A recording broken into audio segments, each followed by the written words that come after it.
Kalau kita sukses, kita akan dapat 5 hal itu. Entah 1 di antaranya, entah 2 di antaranya.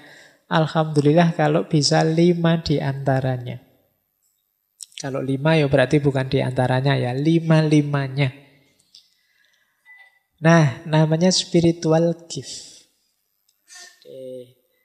Kalau ini mengikuti dana Zohar tadi.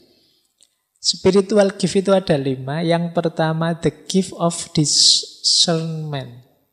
Jadi, kemampuan atau anugerah mampu mencerna. Jadi, anugerah mampu mencerna itu kemampuan kita untuk memahami. Itu anugerah. Kalau yang tadi diberi langsung pengetahuan oleh Allah, saya sebut laduni tadi, itu namanya the gift of knowledge, pengetahuan, anugerah yang kedua. Sebenarnya kita mampu memahami sesuatu itu sudah anugerah. Tidak usah menunggu jadi orang laduni yang tiba-tiba ngerti apa. Tidak, kamu bisa memahami sesuatu itu sudah anugerah. Banyak orang yang mati-matian ingin memahami, tidak bisa paham-paham.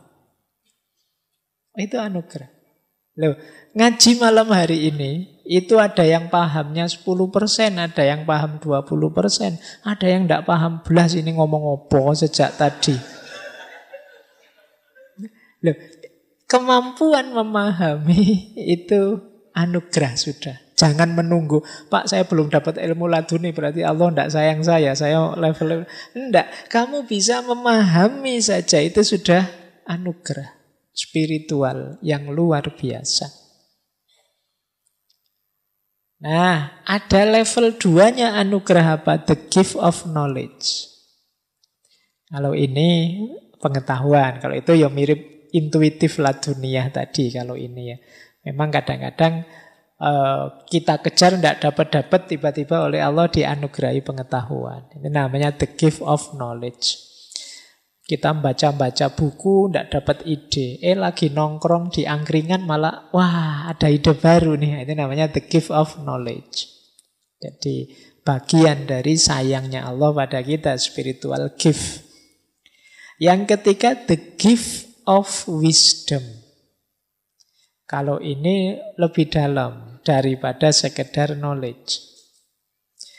Wisdom itu kemampuan kita menemukan hubungan antara pengetahuan dengan kehidupan nyata.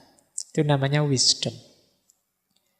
Jadi kalau tadi kan sekedar pengetahuan, kalau wisdom itu kita tahu pengetahuan ini pasnya digunakan, manfaatnya digunakan itu di mana, kapan, dalam situasi apa.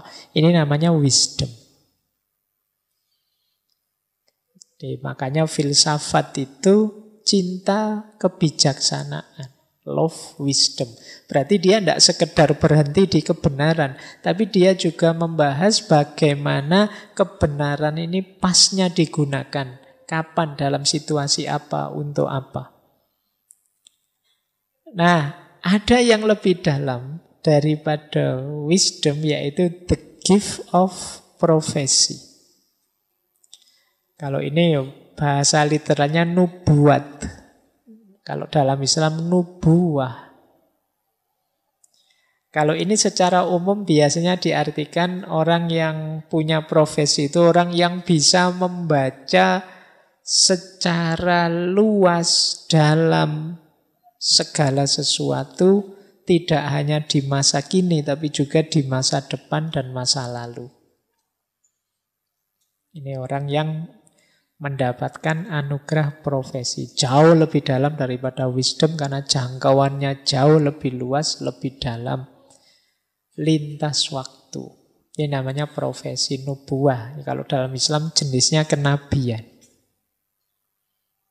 Ada lagi yang lebih dari itu, namanya the mind of God.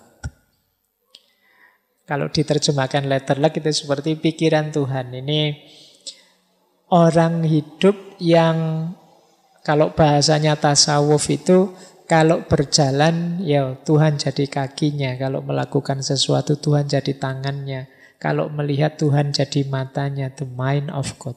Orang yang keinginannya sudah selaras persis dengan keinginannya Tuhan. Ini lebih tinggi. Ini spiritual gift. Anugerah-anugerah spiritual yang mungkin diperoleh orang yang cerdas secara spiritual. Dari level paling biasa namanya kemampuan memahami, sampai pengetahuan, sampai wisdom lebih tinggi, bisa sampai profesi, bisa sampai mind of God. Sufi-sufi tertentu itu kadang orang menyebutnya sampai di level mind of God. Baik, ya ini gambaran saja. Setelah tadi berusaha macam-macam, sekarang ada buahnya.